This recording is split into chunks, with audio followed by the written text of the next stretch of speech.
Die La Liga ist ein Witz. Wir haben gerade einmal den 3. Spieltag und La Liga ist von Schiedsrichterskandalen überschattet. Hallo meine Freunde, hola Madridistas. Nach einem Wochenende, an dem ich eigentlich mit so einem Grinsen hier sitzen müsste, weil Real Madrid gewonnen hat und beide Konkurrenten, Atletico Madrid und der FC Barcelona, gepatzt haben, sitze ich hier fassungslos. Denn an einem Spieltag, an dem Real Madrid 3 Tore aberkannt wurden, 1 absolut zu Recht, wurde Atletico Madrid ein Abseitstor gegeben, weil das VAR es übersehen hat, und dem FC Barcelona wurde ein Elfmeter geschenkt, weil das VAR nicht funktioniert hat. Das kannst du dir nicht ausdenken. Was da los ist, die Bilder, was das VAR selber dazu zu sagen hat, etc., erfahrt ihr in diesem Video. Viel Spaß dabei.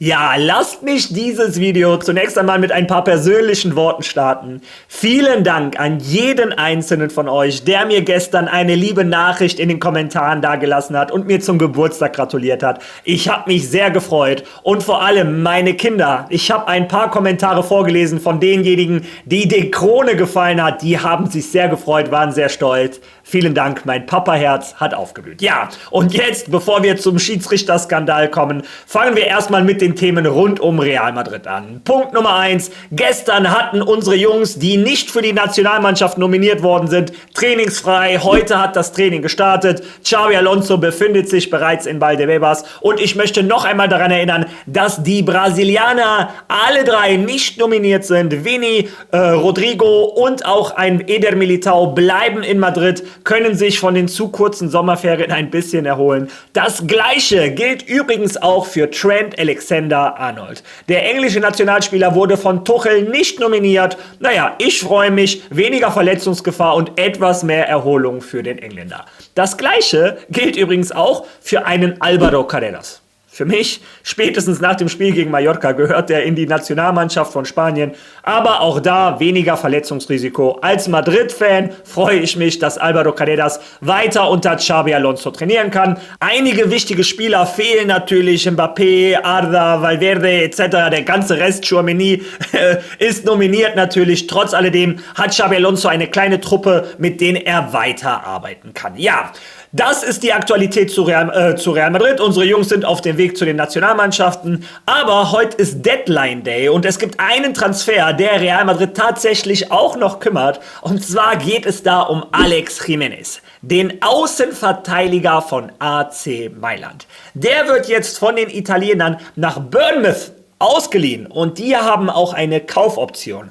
Real Madrid hat dem Ganzen eingewilligt. Warum muss Real Madrid einwilligen? Die Hälfte des Spielers gehört immer noch Real Madrid und Real Madrid hat auch eine Rückkaufsklausel. Die waren einverstanden. Ich glaube, spätestens nach dem Deal mit Dienhausen hat Bournemouth und Real Madrid auch ein gutes Verhältnis. Ich drücke Alex Jiménez die Daumen. Soll er die Premier League auseinandernehmen und dann als neuer Außenverteidiger nach Real Madrid kommen? Das wünschen wir uns doch im Endeffekt alle, dass unsere Jungs irgendwann den Weg als Superstars wieder nach Real Madrid finden. Ja, das ist die Aktualität von Real Madrid. Was auch die Aktualität von Real Madrid war, ist, dass beim Spiel gegen Mallorca 3 Tore aberkannt wurden.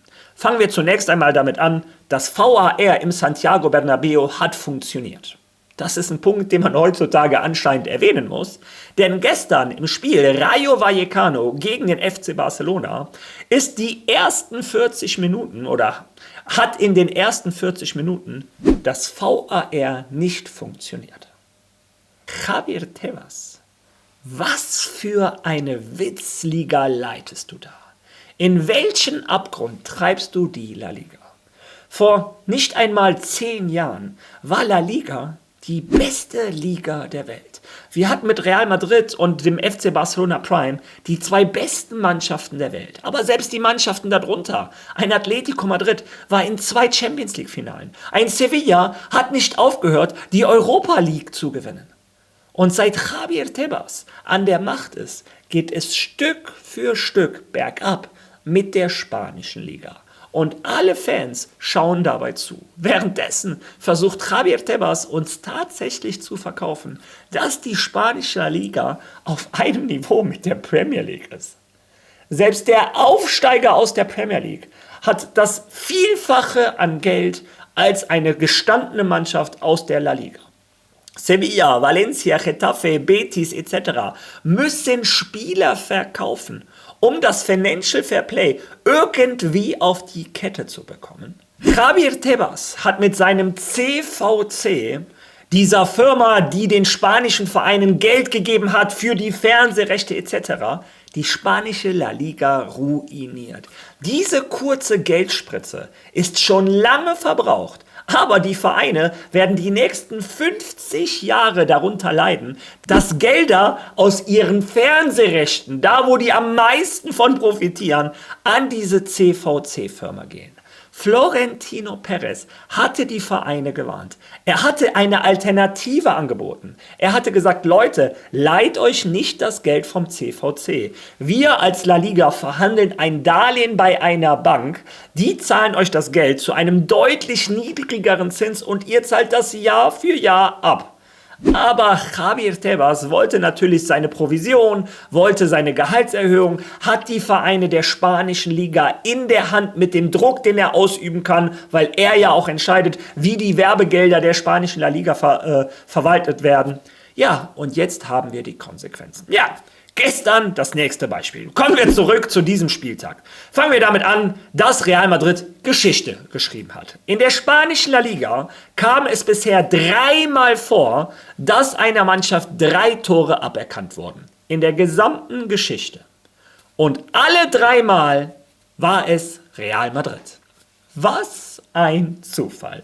Wir Madridistas werden ja angewiesen, immer an diese Zufälle zu glauben. Der nächste Zufall, an den wir glauben sollen. Einer unserer Hauptkonkurrenten, Atletico Madrid, spielt zwar nur 1:1 in Alavés, geht aber durch ein illegales Tor in Führung. Ich blende euch dieses Bild ein. Von diesem Schuss prallt der Ball zu Giuliano Simeone, der Sohn des Trainers, der ganz klar im Abseits steht. Ihr seht vielleicht, dass ein Verteidiger noch auf der Linie steht, aber die Abseitsregel, ihr wisst es, 2 Leute müssen hinter dem Angreifer stehen. Also, er steht ganz klar im Abseits und macht daraus das 1:0. Und das VAR hat das übersehen. Der Schiedsrichter, der das übersehen hat, war übrigens der Schiedsrichter, der vor dem Pokalfinale Real Madrid gedroht hat.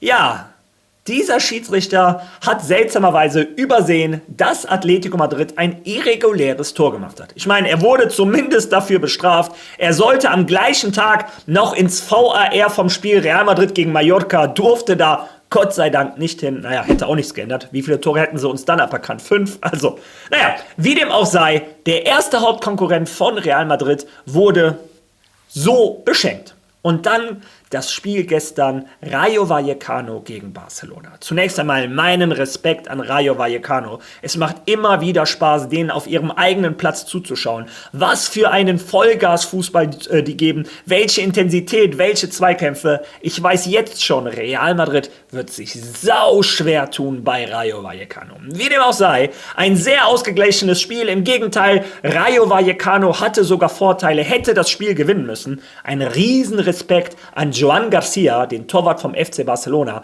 Der hat gestern 2 oder 3 1-gegen-1 Situationen gehalten. Unglaubliche Paraden. Da hat Barcelona tatsächlich einen guten Transfer gemacht, muss ich zugeben als Madrid-Fan. Aber das VAR hat bis zur 40. Minute nicht funktioniert. Und welch Zufall, in der 37. Minute diese Szene. Und wenn ihr euch jetzt fragt, Mario, warum zeigst du mir diese Szene? Weil es dafür Elfmeter für den FC Barcelona gab. Und ich zeige euch jetzt auch nochmal, die Situation von dem anderen Winkel mit Bildern, damit ihr seht. Und jeder, der Fußball mal gespielt hat, weiß, dass hier der Moment ist, in dem der Spieler von Rayo Vallecano die Position gewonnen hat. Ist quasi der ballführende Spieler in dieser Sekunde. Und ja, es gibt danach einen Kontakt. Aber erstens, das ist Fußball, es ist ein Kontaktsport. Und zweitens, wenn es ein Foul ist, was es nicht ist, wäre es ein Foul von Lamine Yamal, weil die Position gewonnen hat der Spieler von Rayo Vallecano. Also für diejenigen, die versuchen, das irgendwie klarzustellen. Aber hierfür gab es Elfmeter. Seltsamerweise das VAR, was am Vortag im Santiago Bernabéu so super funktioniert hat, dass es 3 Tore aberkennen konnte, seltsamerweise dieses VAR hat in dieser Situation nicht funktioniert. Und wir Madridistas sollen das glauben. Wir Madridistas sollen das glauben, während der Chef von diesem VAR-System, von Mediapro, Tacho Benet ist. Ich zeige euch mal hier Tacho Benet. Lesen wir uns mal durch, was in diesem Artikel steht. Negreira 2.0. Tacho Benet wird den VAR verwalten und gleichzeitig Geschäfte mit Barcelona machen. Der spanische Fußballverband Real RFEF hat Mediapro bis 2028 den Auftrag für die Videoassistenz für Schiedsrichter erteilt. Der CEO der Mediengruppe ist außerdem Mitglied des Verwaltungsrats der Tochtergesellschaft Barça Studios. Was ein Zufall. Und Mediapro hat sich selber zu dieser Situation natürlich geäußert. Die haben ein offizielles Statement veröffentlicht. Lesen wir uns mal durch, was da steht. Ein technisches Problem im Zusammenhang mit den elektrischen Systemen, dessen Ursache nicht ermittelt werden konnte, hat während der ersten Halbzeit des Spiels Rayo Vallecano gegen Football Club Barcelona den ordnungsgemäßen Betrieb des VAR-Systems beeinträchtigt. Ja, im Jahr 2025 wollen die uns erklären, es gab keine Möglichkeit, wie der Schiedsrichter auf dem Platz mit den Schiedsrichtern aus dem VAR-Raum kommunizieren konnte. Im Jahr 2025. Ja, und wir Madridistas schauen uns Spieltag für Spieltag diese La Liga an und müssen glauben, dass all diese Zusammenhänge, die immer gegen Real Madrid laufen oder für den FC Barcelona, dass das alles Zufälle sind. Während gerade ermittelt wird, dass der FC Barcelona 20 Jahre lang den Vizepräsidenten der Schiedsrichter bezahlt hat, der die ganzen Schiedsrichter, die jetzt pfeifen, in ihrer Karriere geholfen hat. Ja, die spanische Liga ist ein Witz. Die spanische Liga entfernt sich Spieltag für Spieltag immer weiter von der Premier League, inzwischen auch von der Bundesliga, von der Serie A. Und das Ganze hat einen Hauptschuldigen, Javier Tebas.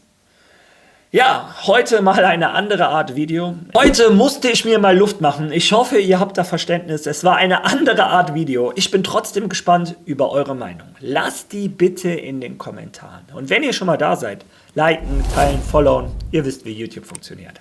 Wir sehen uns morgen wieder, hoffentlich mit besserer Laune. Bis dahin.